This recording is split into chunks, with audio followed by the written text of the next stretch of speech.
गणेश जी की कथा तथा महिमा। पुलस्त जी कहते हैं, भीष्म, इसके बाद एक दिन व्यास जी के शिष्य महामुनि संजय ने अपने गुरुदेव को प्रणाम करके प्रश्न किया। संजय ने पूछा, गुरुदेव, आप मुझे देवताओं के पूजन का सुनिश्चित क्रम बतलाइए। प्रतिदिन की पूजा में सबसे पहले किसका पूजन करना चाहिए? व्यास जी बोले, संजय, विघ्नों को दूर करने के लिए सर्वप्रथम गणेश जी की पूजा करनी चाहिए। पार्वती देवी ने पूर्व काल में भगवान शंकर जी के संयोग से कार्तिकेय और गणेश नाम के दो पुत्रों को जन्म दिया। उन दोनों को देखकर देवताओं को पार्वती जी पर बड़ी श्रद्धा हुई और उन्होंने अमृत से तैयार किया हुआ एक दिव्य मोदक पार्वती के हाथ में दिया। लड्डू देखकर दोनों बालक माता से मांगने लगे।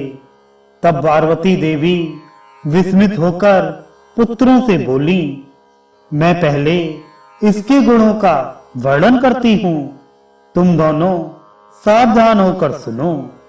इस मोदक के सूंघने मात्र से अमृत प्राप्त होता है। जो इसे सूंघता या खाता है वह संपूर्ण शास्त्रों का मर्मज्ञ, सब तंत्रों में प्रवीण, लेखक, चित्रकार, विद्वान, ज्ञान विज्ञान के तत्व को जानने वाला और सर्वज्ञ होता है। इसमें तनिक भी संदेह नहीं है। पुत्रों, तुम में से जो धर्माचरण के द्वारा श्रेष्ठता प्राप्त करके आएगा, उसी को मैं यह मोदक दूंगी। तुम्हारे पिता की भी यही सम्मति है। माता के मुख से ऐसी बात सुनकर परम चतुर स्कंद मयूर पर आरूढ़ हो तुरंत ही त्रिलोकी के तीर्थों की यात्रा के लिए चल दिए। उन्होंने मुहूर्त भर में सब तीर्थों में स्नान कर लिया। इधर लंबोदरधारी गणेश जी भी स्कंद से भी बढ़कर बुद्धिमान निकले। वे माता पिता की परिक्रमा करके बड़ी प्रसन्नता के साथ पिताजी के सम्मुख खड़े हो गए।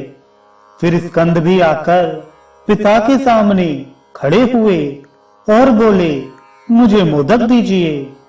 तब पार्वती जी ने दोनों पुत्रों की ओर देखकर कहा, समस्त तीर्थों में किया हुआ स्नान, संपूर्ण देवताओं को किया हुआ नमस्कार, सब यज्ञों का अनुष्ठान तथा सब प्रकार के व्रत, मंत्र, योग और संयम का पालन, ये सभी साधन माता पिता के पूजन के 16वें अंश के बराबर भी नहीं हो सकते। इसलिए यह गणेश सैकड़ों पुत्रों और सैकड़ों गणों से भी बढ़कर है। अतः देवताओं का बनाया हुआ यह मोदक मैं गणेश को ही अर्पण करती हूँ। माता पिता की भक्ति के कारण ही इसकी प्रत्येक यज्ञ में सबसे पहले पूजा होगी।